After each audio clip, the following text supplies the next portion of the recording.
నీ red book అని అన్నాడు పిచ్చోడు. రెడ్ బుక్ కాదు, బొడ్డు బుక్ కాదు. అర్థమైందా? రిపీట్ చేయకూడదు ఆ మాటలు. మేము చదువుకున్నాం, జ్ఞానం ఉంది.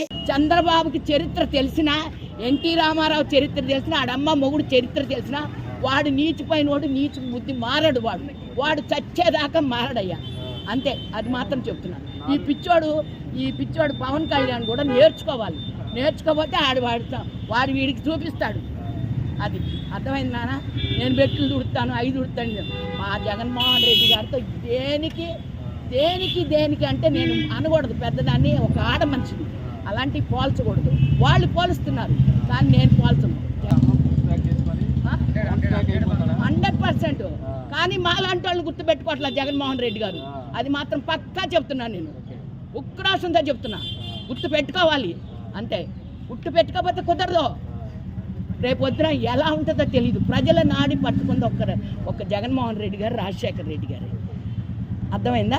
అట్లాంటిది జగన్మోహన్ రెడ్డి గారు ప్రజల్ని, ఎస్సీ బీసీ మైనార్టీ ఓసీ ఎవరన్నా సరే ప్రజల నాడి పట్టుకోవాలి. అప్పుడు ఎలా పట్టుకున్నాడు, ఇప్పుడు కూడా డోర్ టు డోర్ టచ్ చేయాలి ఆయన. మేము టచ్ చేసామయ్యా. 3 నియోజకవర్గాలు టచ్ చేసింది ప్రేమలత. ఏంటి అంతే, మట్టా మేరీ ప్రేమలత. ఇది మా అడ్డా, జగన్మోహన్ రెడ్డి గారు అడ్డా. కాబట్టి అలాంటివి చూసుకొని నేర్చుకొని వెళ్ళాలి. ఇవన్నీ జగన్మోహన్ రెడ్డి గారి దగ్గరికి వెళ్ళనివ్వండి. వెళ్ళలేకుండా ఉంటే ఇవన్నీ ఊరికి వేస్ట్. ఇది సాక్షి అవ్వు, ఏబిఎన్ అవ్వు, ఇంకా ఈటీవీ అవ్వు, ఇంక ఎన్టీవీ అవ్వు, ఏదైనా అవనివయ్యా, 9 టీవీ అవనివయ్యా. చెత్త మాటలు మాట్లాడుతున్నారు అంతే. ఒక్కటి పొంతన ఉండాలా.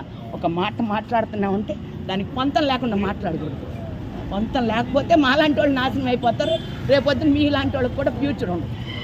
అది ఇంకేంటి ఇచ్చాడు.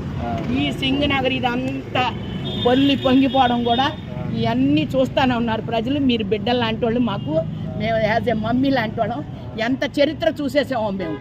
అలాంటిది మాలాంటి వాళ్ళని వెనక్కి వెళ్ళిన వాళ్ళు చరిత్ర నేర్చుకోవాలి. మీలాంటి వాళ్ళు మాలాంటి వాళ్ళతో చెప్పి జగన్మోహన్ రెడ్డి గారు చెప్పాలి.